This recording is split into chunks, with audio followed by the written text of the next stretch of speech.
So, you know, I kind of always wanted to be one of those YouTubers who be like, hey man, this video is, you know, since super requested by my subscribers and da-da-da. I mean, it's like, it's not requested by my subscribers, but it's requested by a lot of people I know. So I'm making this video for a lot of people I do know who do ask me, what are some of the cameras that I recommend? Let's get into it.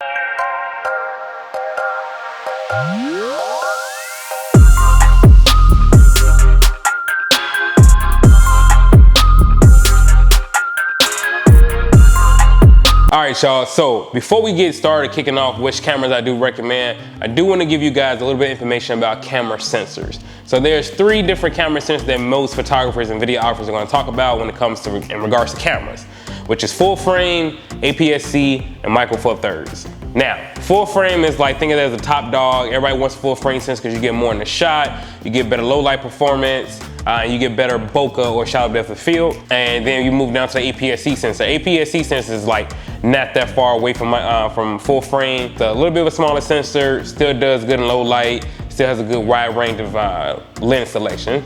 And then below that is micro four thirds. Now I'm currently filming a micro four thirds sensor. It's a Panasonic GH5. Micro four thirds is pretty much half the size of a full frame sensor, but again, it's not like, you know, you're gonna be sitting here watching my video and like, you know what? Yeah, he needs a full frame sensor. Look at the bokeh. If the bokeh was a full frame, oh my God, you're not gonna do that. Most people in your general consumer or stuff you do clients for, no one's ever gonna notice and be like, yeah, he should have shot that on a full frame sensor. It just doesn't happen. The first camera I'm gonna recommend is the very first camera that I used when I started YouTube, which is gonna be just a different generation. It's gonna be the Canon SL3. Now the reason I recommend this camera is because number 1, it's very budget friendly. Number 2, if you're someone who wants to vlog, Canon's like dual pixel autofocus is best in class. No one's even like, you got Sony's coming close, but for real, nobody's really touching Canon's dual pixel autofocus. So you're getting that, and you still getting 24 frames per second, like, which is what I'm filming this in right now, which is usually cinema frames per second.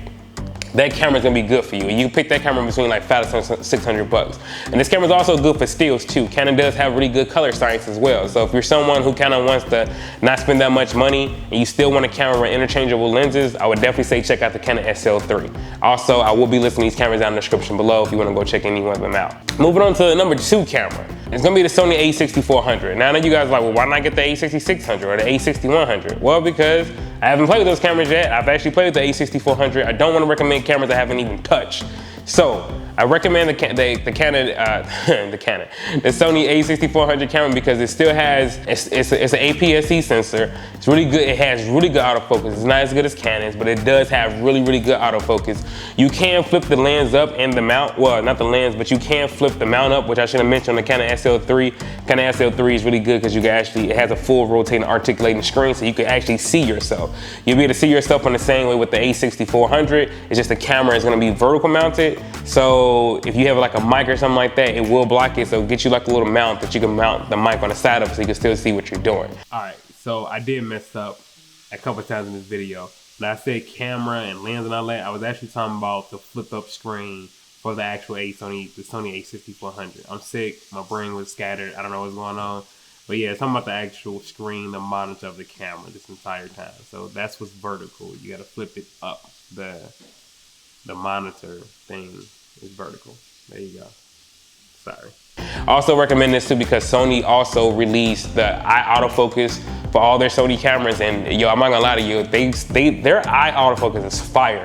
My boy who helped me shoot a lot of my videos, he has a Sony a7 III, and watching that eye autofocus catch up, it's like, it's amazing. So that's why I recommend that camera.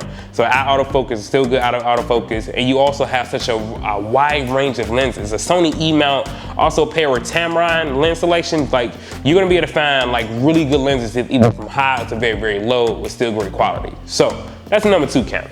Now, number 3 camera, ironically, I'm gonna recommend a Panasonic camera. I am a Panasonic lover. So the first camera I would recommend to you guys to check out would be like a Panasonic G7. Now the reason I'm recommending Panasonic G7 is because 1, it's very compact, very small, and also due to the fact that it's probably gonna be the cheapest out of all the cameras that I named. So you can find the Panasonic G7 roughly for like around, honestly, about $300, especially on Facebook Market. Facebook Market is a really good place to find a lot of these cameras that I'm naming because you can get them for like kind of like dirt cheap. But the Panasonic G7 has great colors. Panasonic has great color science as well. And it is Micro Four Thirds based. Again, it's not something you're gonna notice unless you're doing like a lot of low light shooting, then you will definitely notice on the G7. But it's a good camera. It also has a flip out screen, and it's very light. So it's good, you know, for your arms. All right, moving on to my number 4 camera. Now the number 4 camera, I'm only putting it here. Again, it's not no real order, but it kind of is because I'm taking a shot, okay? Because every time I look up, it's always Sony a7 III this, Sony a7 III that. I'm putting Sony a7 III at number 4. I'm not gonna lie to y'all, the Sony a7 III camera is like, it's that good. I'm not gonna lie to you, it's that good.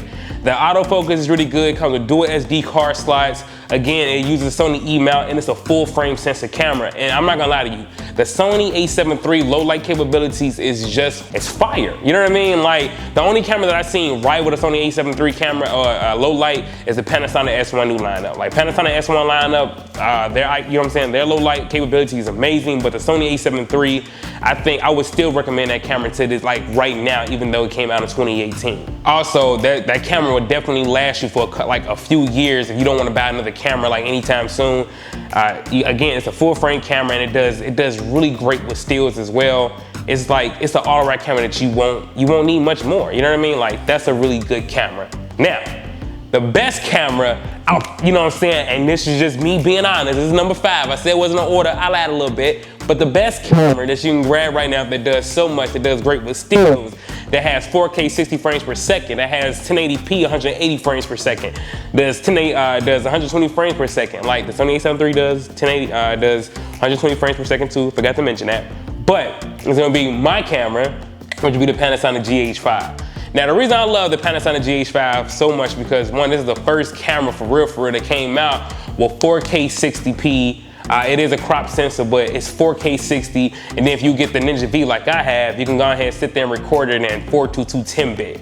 And the Codecs, none out of all those cameras I named, even the Sony a7 III, no one's really touching the codecs that's coming out of the GH5. And the reason I say is because with the GH5, again, you do 422 10-bit internally, and you can also go to all-I, which is 400 megabits per second. The Sony camera is the most you can get as far as bitrate is concerned.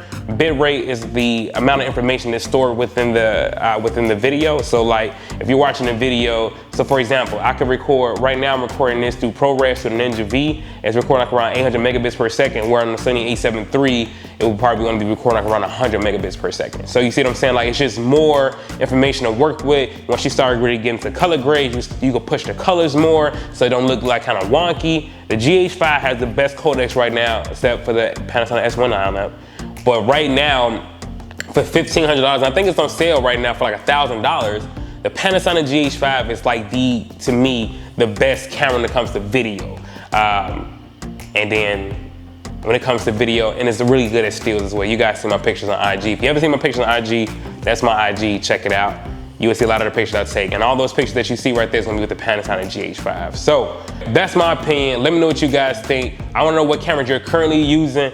And I do wanna say this, at the end of the day, the best camera is the one that you have in your pocket. No, I don't recommend that you go do feature-length films or like actually record, you know, real client projects with a cell phone. But if you just starting out, that's all you got, man, then you do what you gotta do, then you hustle. The best camera is the one that you can get right now. But I still wanna know what camera you guys are currently using. Let me know down in the comment section below. If you like the video, if you like my recommendations, go ahead and give it a thumbs up. Share the video, it definitely help your boy out. And let me know what y'all think about the new setup with the light and all that, man. I think it looked good. But other than that, it's your boy Shawn Brooks. Thanks for watching. Deuces.